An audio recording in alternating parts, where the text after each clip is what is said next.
آپ رمضان کے بعد اپنے اندر ایک طاقت محسوس کریں گے، کیونکہ اس رمضان آپ نے قرآن کی خوب تلاوت کی۔ میں آپ کو بتا رہا ہوں، اس بات کو اپنے پلے سے باندھ لیں۔ آپ کوشش کریں رمضان میں قرآن حفظ کرنے کی۔ اگر آپ سست تھے تو اب رک جائیں، شروع کریں۔ اس سے فرق نہیں پڑتا اگر آپ 2 آیتیں کرتے ہیں یا 2 صفحات کرتے ہیں، اپنے مقصد کو بڑا بنائیں۔ وَمَن يَتَحَيَّرْ صُعُودَ الْجِبَالِ يَشَعِبَ الدَّهْرَ بَيْنَ الْحُفَرِ، اپنا مقصد بڑا رکھیں۔ آپ یہ کہیں پورا جز میں یاد کروں گا اس مہینے، میں 20 صفحے یاد کروں گا، 10 صفحے یاد کروں گا، میں پورا جز عامہ جو ہے وہ ختم کروں گا، اور کچھ بھی اعلیٰ مقصد رکھیں۔ اگر آپ ختم نہ بھی کر پائیں تو مگر اپنے آپ کو اس مقام پر رکھیں۔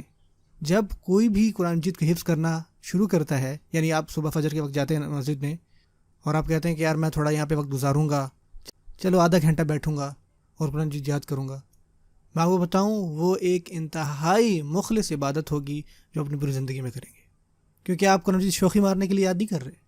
جب آپ اس ٹائم قرآن پڑھ رہے ہیں صرف اللہ ہی کو پتہ ہے کہ آپ کی نیت کیا ہے۔ ہاں، اگر آپ کو یہ مسئلہ ہے کہ آپ دوسروں کو جا کے بتائیں کہ وہ مجھے پتہ ہے میں نے سب خواہشیں یاد کر لی، اگر آپ میں یہ مسئلہ ہے تو ذرا مجھے بعد میں ملیں۔ اس کے علاوہ اگر آپ قرآن مجید یاد کر رہے ہیں تو صرف کس کے لیے کر رہے ہیں؟ آپ اتنا وقت گزار رہے ہیں ہر آیت کو پڑھنے میں، اور جتنی دفعہ آپ اس کو ریپیٹ کر رہے ہیں فرشتے لکھ رہے ہیں، کیونکہ جب آپ نے یاد کرنا ہوتا ہے آپ اس کو دہراتے نہیں بار بار، جتنی دفعہ اس کو دہرائیں گے فرشتے لکھتے جائیں گے اس کو، ہر دفعہ 1 دفعہ 10 دفعہ 20 دفعہ ایک آیت، اتنا زیادہ ثواب۔ اللہ اکبر۔ قرآن مجید کی برکتیں جو ہیں وہ آپ کی زندگی میں آ رہی ہوں گی۔ یہ ہے بیسیکلی جو ہمیں کرنا چاہیے جب رمضان آئے تو۔